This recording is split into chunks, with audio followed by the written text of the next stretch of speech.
Wondering if you can deduct hair, makeup or clothes in your business? Well, watch on.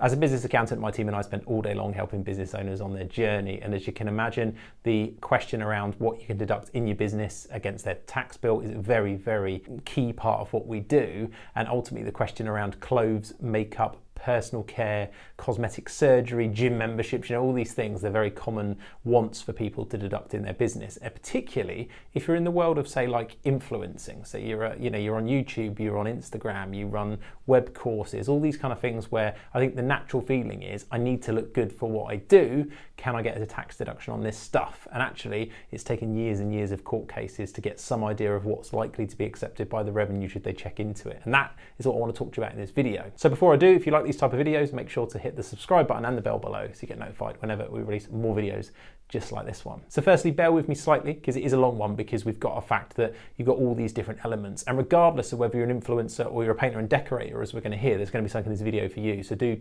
just listen in. I think it's a very interesting topic, this one, and I think you'll be hopefully interested in the court cases that I've pulled out as well. So let's get into it. So let's talk briefly about the basic rules. We've done a couple of videos, podcasts and blogs on this before, but the basic rule is that for anything to be tax deductible in your business's accounts, it needs to be wholly and exclusively for the use of business effectively. That, the wording's trade, vocational, profession, but it needs to be wholly and exclusively. That's the key. And that sounds like an easy rule, right? Should be really straightforward. You go, yeah, let's take clothes as the first example. This suit that I'm wearing, I 100% need to look sharp for work. It's kind of the accepted norm in my profession. Tax deduction, yeah? The answer is probably not. And it's an established court case. The leading court case on this goes back to 1983, actually. Lady barrister wanted a tax deduction, so self-employed lady barrister wanted a tax deduction for a suit and a wig. And some other bits and pieces. And what they said was, it was a long judgment, and I think they were very conscious of the fact that what they said in this case meant that they might be opening up a wider sort of national rush on tax deductions for clothing depending on which way they're ruled. But what they ultimately said is she couldn't have the suit as a tax deduction for a business, and the reason is it failed the wholly and exclusively test because it also had a dual purpose. It provided warmth and decency to you as a human being. That sounds kind of obvious, but that is unfortunately the way it is. What they're saying is there's this unescapable motive, basically, that you needed to buy it for work, but you also, subconsciously maybe knew that you needed clothing as a human being, and therefore you couldn't avoid it. Now, it's since proven it's a lot not quite as straightforward as that, as we'll talk about, but that warmth and decency thing has carried on for a number of years. So that's where we are at the moment. So if it's everyday wardrobe, which is the wording in the revenue manuals, you're not going to get a tax deduction for it generally, as we'll talk about. So, and the one I always think sad about that is, let's say you're a painter and decorator, you buy everyday joggers from wherever your cheap joggers are, gets covered in paint, you just lob them away. In the majority of cases, you're just not going to get that because it's everyday wardrobe. The fact that you use them in that manner is almost irrelevant. You're under those court kind of parameters, you're going to end up in a place where you still need them for warmth and decency, and therefore it's going to fail the whole and exclusively test because there's like a dual purpose. So that's the normal sort of standpoint on clothing. But the weird thing about this is they went to lengths in the case to say, well, look, just because sometimes there's a personal benefit doesn't mean, and there's several other court cases that have been leading on this since, doesn't mean that it couldn't be wholly and exclusively. So the example they use is like a nurse's uniform. That, in theory, if she was self-employed nurse or carer, could claim that uniform because it's of a special nature. The idea is the materials may be made differently to be cleanable, all that kind of stuff. It's not everyday wardrobe. You're not going to wear it out in most cases out and about for some other reason. So therefore, it's going to be allowable as a tax deduction. So that's where in the revenue manuals, they then go to say, so uniform's okay. So you might hear this thing that people will say in business, well, go get your stuff embroidered because it becomes uniform, and actually that's quite a general line that works quite well, because ultimately it's not everyday wardrobe then, is it, if it's branded all over the place with everything sign written and all the rest of it. So that's quite a common one you'll hear, and that's because uniform is generally allowable, as is protective equipment.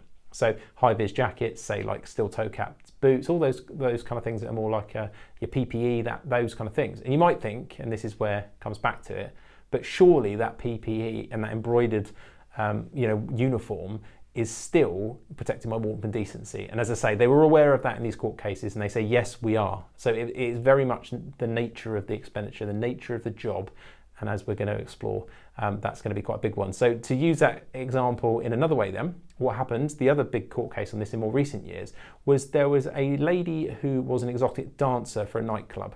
And she put in tax deductions, in this case, let's talk about the clothes, put in for all of her lingerie, some crazy outfits really, and initially the revenue went, no, based on this warmth and decency argument and all the other things that's well established, everyday wear, you can't have it. You could wear that underwear outside of work, we're not going to have it. Eventually the courts disagreed and said she could have it because it definitely didn't protect her warmth and decency. That was a big point that the judge went to say, and also just the nature of her job. You know, it was stage costume effectively. So if we went back to the barrister, the wig was okay because it was stage costume. So stage costume is generally okay. So when you're in that entertainment space, if you can prove in evidence that actually, look, this is really stage costume, it's not everyday wardrobe, although you could arguably say that it's possible to wear it, you just, in normal terms, you're not going to, then you're far more likely to get a tax deduction. So the exotic dancer court case was a big one for that, and for some other things that we'll talk about in a minute. So that's where we are with clothes. So if it's everyday wardrobe or could be perceived as everyday wardrobe, it's unlikely unless your job is a very special nature and you can kind of prove why that would be the case. So while we're on the subject of the exotic dancer then, let's talk hair and makeup. So that's quite a big one, especially if you're an influencer, like that's can be quite a costly thing, keeping up your appearances and all the rest of it, spray tans, fake nails, fake lashes. And the reason I'm using that is it's exactly the expenditure that the exotic dancer went for the tax deduction. Again, initially denied because clearly you can't remove the nails, well you probably could, but you wouldn't remove the nails after one night's dancing and your hair extensions and leave them, you know, in a drawer somewhere and put them back on. So revenue said, no, look, clearly there's a personal benefit because you're gonna look great outside of work. Actually, though, the courts eventually disagreed and said that I think it was about £250 a month that this lady was paying on all of her personal care, tans, lashes, hair, everything. And they said, given her special nature of her job, they were effectively okay with that expenditure. And that, I think, surprised a lot of people because the existing court cases and history shows that that's not likely to be a case and a claim that would normally make its way through, but it did. So it is possible if you've got a job and evidence. And I think the biggest point on this was she was able to evidence that was while she did this, that she incurred that expenditure, and when she stopped doing it. And that was quite big because then it was just evidence again that actually I was only doing it, that my primary purpose was to have this hole in exclusively for business, and yeah, okay, I can't take them off, but you know, it's a minor benefit. And again, several court cases have said that they just because it has got some private benefit doesn't mean it's a total no-go, but they do have to weigh it up on all the different facts. So that was quite big. But generally, you putting your haircut through, let's just say you're an accountant, and not that my haircut costs a lot of money as you can imagine, but if I put mine through all the time, I'm not going to get a claim for it. It's clearly, I've got no special nature that's different to anybody else of my job to need that. Yes, I need to look smart, but you know, that's it. So it's not generally going to work. But if you're in the influencer space, let's say you did get a photo shoot and you had a stylist and a makeup person out for that day to do it, that's much, much more likely to do because it's for one event, it's a temporary thing. You know, you've got a whole business reason to do it. Yeah, okay, your makeup might last the rest of the day or something, but again, it's not to that degree. You can see where I'm going with this, right? So record that. Now, and that kind of, and that's how those kind of things work. And it's the same with upkeep of you personally, gym memberships and the like. You very rarely do you see a gym membership and things like that be allowable. Oddly, in a limited company, you can pay for them, but there's like a taxable benefit to it. So I don't want to get too deep into that, but limited companies can generally pay for stuff, but it's just whether it's worth it because of all the rules that go in it. And what we're talking about here is trying to get a tax deduction that's good for you. So a good example of this was a stuntman. So a leading case with a stuntman a few years ago, very pertinent to us because we've got stuntman on the books. He had a load of items, you know, gym memberships, all these nutrition and ongoing things.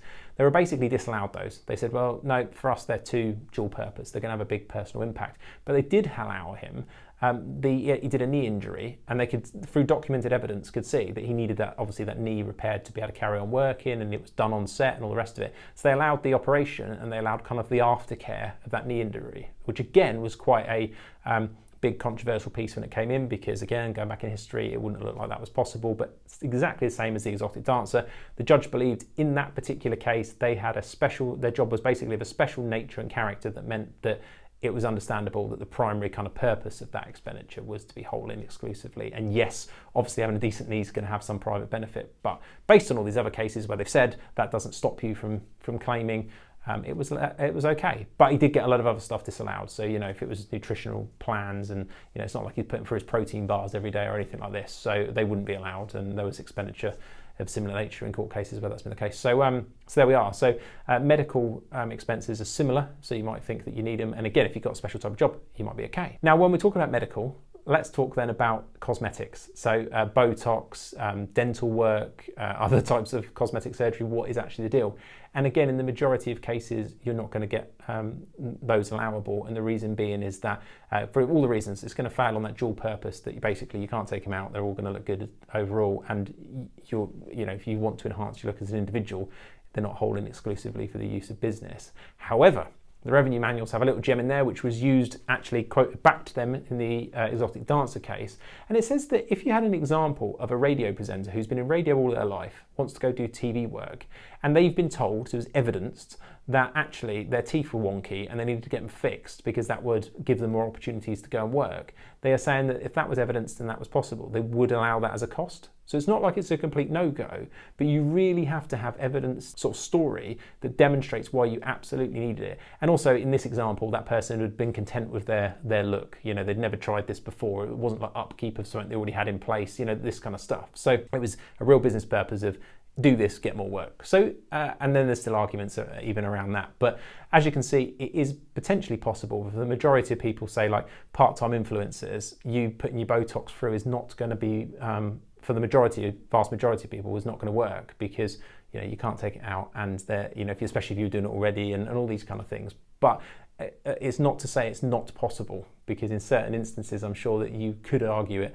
And it's the same thing, and I think what I want you to take away from this video is you can see a lot of the time you're not actually going to be able to claim for these things, but if you do feel very strongly that your job is of that special character and nature that dictates these costs need to exist, it's worth having a look about it. But do understand that you need evidence, and it is a very grey area, and that if you are inspected you might well have to stand your ground and argue and prove why you think this is the case, because it is a very interesting area. So there you go. Hopefully if you have got one of those self-employed trades or businesses where you have got that special character to it and you do have these types of expenditure, there's some tips in there to see the type of thing. So whether that be extreme makeup, costume, or actually it's personal care which you think could be claimable, have a look, do your research, and if in any doubt, of course, speak to a professional about what their opinion is and go from there. But as always with tax law, it is based on opinion, and you have to take all the different facts and say, on balance, we think this is okay, or we don't think it's okay. And you could probably pick 3-4 accountants in a room and they'd all have a debate over it. So really interesting topic from our point of view, but hopefully that's